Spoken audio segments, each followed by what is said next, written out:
A Reforma Protestante de 1517, ela não foi apenas um grande fenômeno religioso, um grande movimento religioso.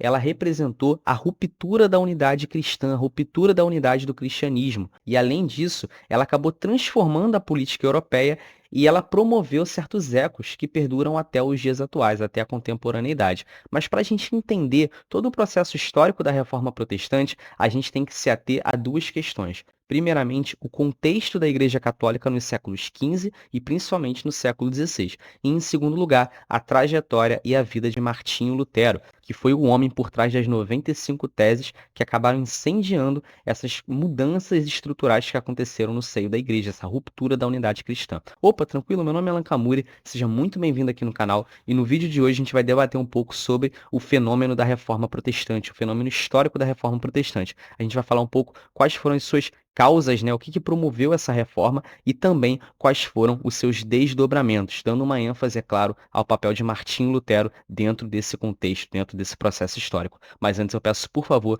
que você deixe o seu like, se inscreva no canal, porque isso vai me ajudar demais a continuar produzindo conteúdo aqui para o YouTube, tranquilo? Primeiramente, para a gente entender toda a reforma protestante, a gente tem que compreender um pouco como funcionava a instituição da Igreja Católica nesse período, nos séculos XV e no século XVI. Ao longo de toda a Idade Média, né, pela maior parte do período medieval, a Igreja Católica ela foi a instituição dominante, ela foi a principal instituição dentro do período medieval europeu. As pessoas do período elas detinham sua rotina, o seu dia a dia, os seus hábitos e as suas perspectivas acerca da realidade pautadas pelas diretrizes eclesiásticas, pautadas pelas diretrizes da Igreja Católica. Contudo, a partir do século XIV e do século XV, essa hegemonia católica ela vai começar a ser abalada, principalmente em virtude do advento das fomes, do advento das rebeliões camponesas e principalmente do advento da peste negra. As pessoas vão começar a questionar a eficácia, a efetividade da Igreja Católica em conduzir o povo para a salvação.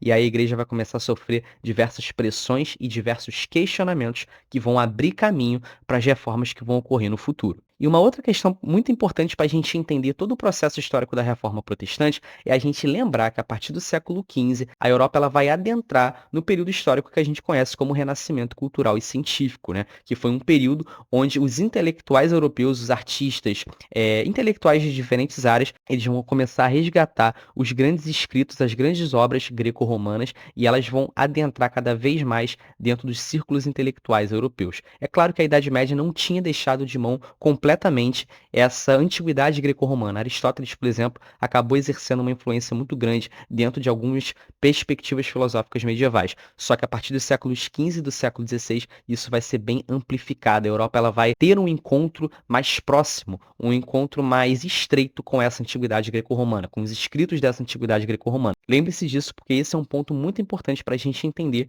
todo o fenômeno da Reforma Protestante. Você já vai entender por quê. E até aquele momento, até aquele período ali do século XV, quando a igreja começou a receber pressões e questionamentos, a Bíblia ela só existia oficialmente em latim.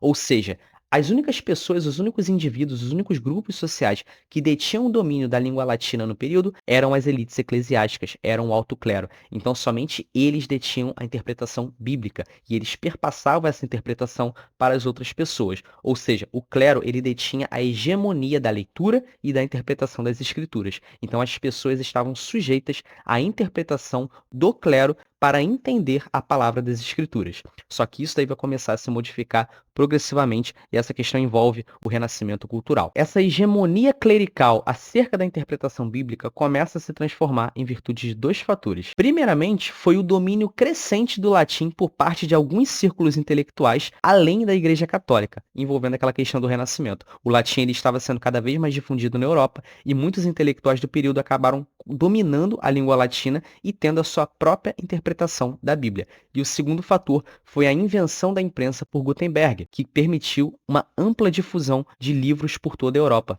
inclusive da Bíblia. Tendo em vista todo esse contexto, a Bíblia ela passou a ser traduzida do latim para os idiomas vernáculos, o inglês, o francês, o italiano, ou seja, ela começou a ser traduzida para uma língua que a população tinha acesso. E mesmo que grande parte da população, a maior parte da população, fosse analfabeta, dentro dos mercados, das praças, dos vilarejos, elas ainda assim escutavam a interpretação daqueles que tinham domínio das línguas vernáculas, que tinham domínio da leitura dessas línguas vernáculas. cenáculos. Então elas passaram a ter acesso a interpretações das escrituras que iam além da interpretação do alto clero.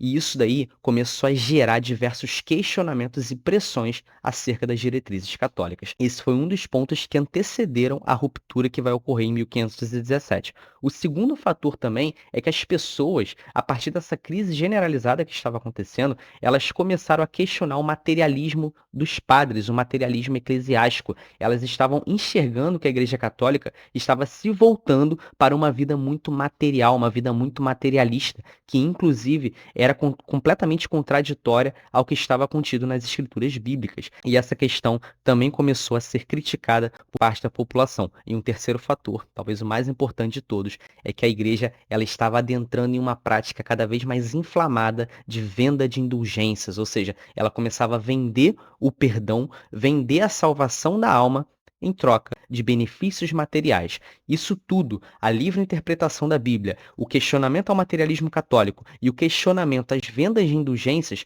acabaram abrindo espaço para a ruptura da unidade cristã, que seria acelerada, por Martinho Lutero em 1517. Agora que a gente entendeu toda a conjuntura da Igreja Católica e da Europa nesse período, a gente tem que se ater a uma região que a gente conhece como Sacro Império Romano Germânico, que futuramente viria da origem à Alemanha. O Sacro Império Romano Germânico, na época, ele era um território amplamente extenso, mas ele era completamente fragmentado. O imperador ele não tinha poderio suficiente dentro daquela região, ele não tinha influência política suficiente dentro daquela região. Então, quem detinha as principais influências políticas eram os principados e os grandes senhores, ou seja, a gente tinha uma realidade política amplamente fragmentada dentro do Sacro Império Romano Germânico. E dentro desse território fragmentado, numa pequena cidade chamada Wittenberg, é quando as coisas elas realmente vão mudar de figura. Na cidade de Wittenberg, dentro de um mosteiro agostiniano, é onde vivia o monge Martinho Lutero. E principalmente a partir de 1515, Martinho Lutero ele vai começar a questionar cada vez mais as práticas católicas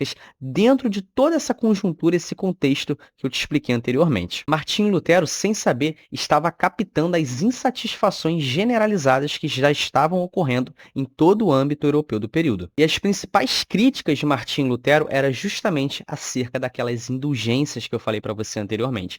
E aí, Lutero, como uma forma de manifestação simbólica, ele vai escrever 95 teses criticando a Igreja Católica, especialmente o materialismo católico e principalmente a venda das indulgências. E ele vai pregar essas 95 teses em 1517 em frente ao mosteiro de Wittenberg. Só que ele não tinha intenção nenhuma de promover uma reforma. Ele não tinha ideia, não tinha consciência de que essas 95 teses acabaria abrindo espaço para uma reforma de ampla escala que aconteceria na Europa. Lutero, de forma alguma, queria fundar uma nova religião. A sua única intenção era promover um questionamento às práticas católicas e incentivar um debate dentro da própria instituição visando modificações, visando transformações, mas nunca uma ruptura da unidade cristã. Só que as 95 teses de Lutero acabaram encontrando um terreno amplamente inflamável. Elas vão ser rapidamente difundidas, muito graças à imprensa, e elas vão ser espalhadas por todo o Sacro Império Romano. Ou seja, todas essas indagações, essas críticas que já estavam ocorrendo em relação à Igreja Católica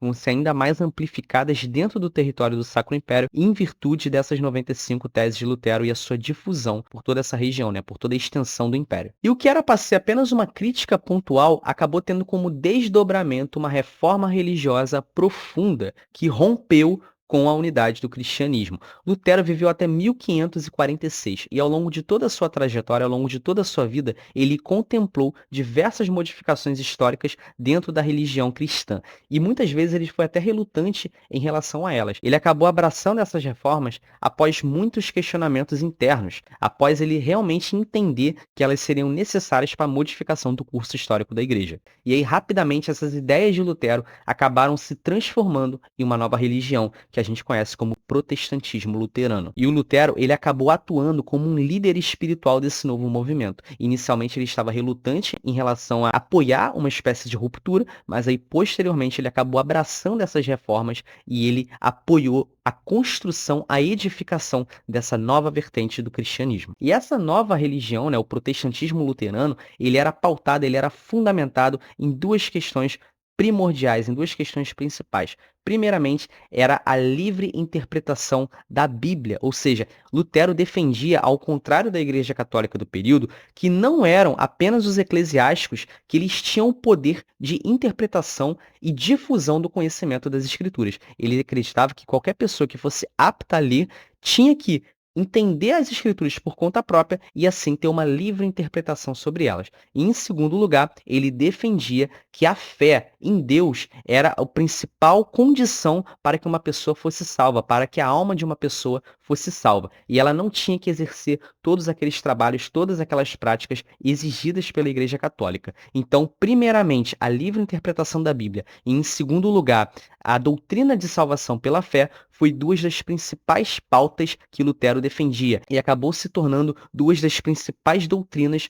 do protestantismo luterano. E com essas propostas simples, mas muito revolucionárias, o protestantismo acabou se espalhando por todo o território do Sacro Império. E aí quase praticamente toda a extensão territorial do Sacro Império Romano Germânico acabou aderindo às ideias luteranas. É claro que a gente teve ali uma região ou outra que continuou se atendo ao catolicismo, que continuou questionando as ideias de Lutero, mas em grande parte o Sacro Império acabou adotando o chamado luteranismo. E logo logo ele também viria a se espalhar por outras partes além desse Sacro Império. Ou seja, o que não detinha uma coesão política acabou tendo uma coesão religiosa. O Lutero ele promoveu uma espécie de unidade dentro do Sacro Império promovida pela religião protestante. E essa reforma luterana ela acabou tendo vários desdobramentos no âmbito europeu, várias consequências. A primeira delas que a gente pode destacar é que houveram outros movimentos de ruptura, houveram outros movimentos protestantes que, por sua vez, eram contraditórios a algumas perspectivas, a algumas ideias de Lutero. Ou seja, você teve o nascimento de outras vertentes protestantes. Entre elas, você teve o anglicanismo, que nasceu na Inglaterra a partir das reformas do rei Henrique VIII. A gente também teve o calvinismo, proposto por João Calvino, e você teve diversas outras correntes. Um segundo desdobramento que a gente pode apontar aqui é a eclosão de diversas guerras religiosas na Europa, ou seja, grandes potências começaram a guerrear entre si, muito em virtude da questão religiosa. Potências católicas acabaram entrando em conflito com potências protestantes. Além disso, houveram várias perseguições dentro de alguns países, com diversos massacres. Milhares de pessoas morreram por conta dessas guerras religiosas que ocorreram nos séculos XVI e nos séculos XVII. E um terceiro desdobramento foi a aceleração de uma reforma católica. A Igreja Católica, muitos bispos, muitos eclesiásticos já estavam almejando uma reforma profunda nas estruturas católicas, só que a reforma protestante acabou acelerando esse processo histórico. E a Igreja Católica, ela adentrou numa reforma também no século XVI, principalmente ali a partir da década de 50, da década de 1560, e isso acabou fortalecendo certas instituições internas